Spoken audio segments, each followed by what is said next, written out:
एक बार की बात है कि किसी गांव में एक बड़ाई रहता था। वह अपने काम में इतना निपुण था कि दूर दूर तक उसकी ख्याति थी। वह एक अमीर आदमी के यहाँ नौकरी करता था। बड़ाई ने बहुत से शानदार घर अपने हाथों से बनाए थे, इसलिए उसका मालिक भी हमेशा उससे बहुत खुश रहता था। वक्त के साथ बड़ाई अब बूढ़ा हो चला था। अब उसने ये धंधा छोड़कर आराम की जिंदगी गुजारने का विचार किया। एक दिन उसने यही बात अपने मालिक को बताई। बड़ाई को देखकर लग रहा था कि अब उसका काम में पहले की तरह मन नहीं लगता है।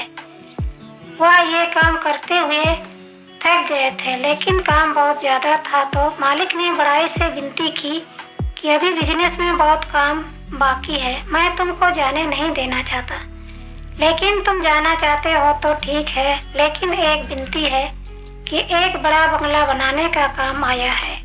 तुम एक बार वो बंगला अपने हाथों से तैयार कर दो, फिर चाहे तो चले जाना।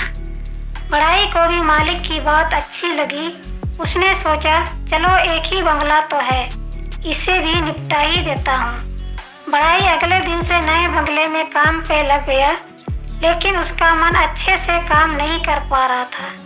कुछ दिन बाद वो बंगला बनकर तैयार हो गया। मालिक जब देखने आया तो वो समझ गया कि बड़ाई ने इसे अपनी पूरी मेहनत से नहीं बनाया, लेकिन उसने कुछ नहीं कहा।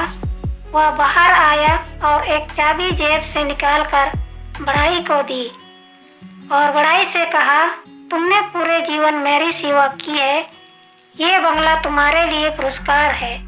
अब तो बड़ाई के पसीने छूट गए।